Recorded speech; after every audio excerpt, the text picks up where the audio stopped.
ತಮಿಳಿಂದ ಹುಟ್ಟಿತಪ್ಪ ಕನ್ನಡ ಅಂತೇಳಿ ಮತ್ತೇನೋ ಅದು ಮಾತಾಡಲೇಬಾರ್ದಾಗಿತ್ತು. ಯಾಕಂದ್ರೆ ಸತ್ಯ ತಿಳ್ಕೊಂಡು ಮಾತಾಡ್ಬೇಕು ಅವರು. ಅದರಿಂದಾಗಿ ಅವ್ರಿಗೂ ಹೊಡೆದು ಬಿತ್ತು ಮತ್ತು ಕನ್ನಡಿಗರಿಗೂ ಸಾಕಷ್ಟು ನೋವಾಯ್ತದೆ. ಯಾಕಂದ್ರೆ ಹೊಸ ಹೊಸ ಸಂಶೋಧನೆಗಳಿಂದ ಇವತ್ತು ಸ್ಪಷ್ಟ ಆಗಲಿಕ್ಕಂಥದ್ದು, ಇಲ್ಲಪ್ಪ ಕನ್ನಡ ತಮಿಳು ಜನ್ಯ ಅಲ್ಲ, ಎರಡು ಭಾಷೆಯ ಜನ್ಯ.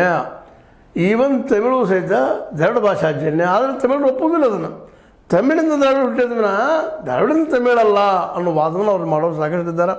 ಹೀಗಾಗಿ ಇವತ್ತು ಅನಿವಾರ್ಯವಾಗಿ ಭಾಷಾ ಪಂಡಿತರು ಹೊರಗೆ ಬಂದು ಹೇಳಬೇಕಾಗಿದೆ, ಇಲ್ಲಪ್ಪ ನೀವು ಕಮಲ್ ಹಾಸನ್ ಅವರ ತಪ್ಪು ಹೇಳ್ತಾ ಇದ್ದೀರಿ ಅಂತೇಳಿ.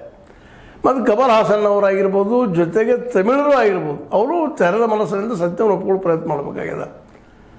ಆದರೆ ಒಂದು ಮಾತ್ರ ಸತ್ಯ, ಎಲ್ಲ ಸಹೋದರಿ ಭಾಷೆಯರು, ಅದರಲ್ಲಿ ಎರಡು ಮಾತಿಲ್ಲ. ಸಹೋದರ ಭಾಷೆನೇನ್ರಿ, ಸಹೋದರಿನೇನ್ರಿ, ಒಂದು ಸಂಬಂಧಿಸಿದ ಸುಳ್ಳಲ್ಲ. ಆದ್ರೆ ಈ ಕನ್ನಡಕ್ಕೆ, ತೆಲುಗಿಗೆ, ತಮಿಳಿಗೆ ಇದು ಏನಪ್ಪ, ತಮಿಳಿದ್ದು ತಾಯಿ ಅಲ್ಲ, ಅದು ಗೆಳತಿ ಅಥವಾ ಸಹೋದರಿ ಅನ್ನೋದನ್ನು ನಾವಿಲ್ಲಿ ತಿಳ್ಕೊಬೇಕಾಗಿದೆ. ನಾವು ಅದನ್ನು ಹೇಳಬೇಕಾಗಿದೆ. ಯಾಕಪ್ಪ ಅಂತಂದ್ರೆ ಇಲ್ಲಿ ಅನಗತ್ಯ ಒಂದು ಸಮಸ್ಯೆನ ಕ್ರಿಯೇಟ್ ಮಾಡ್ಕೊಳ್ಳೋದಲ್ಲ. ಯಾಕಂದ್ರೆ ನಾವು ಕೂಡಿ ಬದುಕಬೇಕಾಗಿದೆ, ಬಾಳಬೇಕಾಗಿದೆ. ಭಾಷೆ ದೃಷ್ಟಿಯಿಂದ, ಧರ್ಮ ದೃಷ್ಟಿಯಿಂದ, ಜಾತಿ ದೃಷ್ಟಿಯಿಂದ ಹೊಡೆದಾಡ್ತಾ ಹೋದ್ರೆ ನಾವು ಏನೇನೂ ಸಾಧಿಸಲಿಕ್ಕೆ ಸಾಧ್ಯ ಇಲ್ಲ. ಇವತ್ತು ನೋಡಿರಿ, ಜಗದಲ್ಲಿ 3ನೇ ವಿಶ್ವ ಆಗಲಿಕ್ಕೆ ಹೊರಡೋದು, ವಿಶ್ವಯುದ್ಧ ಆಗಲಿಕ್ಕೆ ಹೊರಡೋದು, ಅಂಥ ಸಮಸ್ಯೆಗಳು ಬರ್ತಾಯಿದ್ದಾವೆ. ಕಾರಣ ಅಂದ್ರೆ ಅಲ್ಲೂ ಜನಾಂಗೀಯವಾದನ ರೀ. ಒಂದು ಕಡೆ ಕ್ರಿಶ್ಚಿಯನ್ ದೇಶಗಳು ಆಗ್ತಾಯಿದ್ದಾವೆ,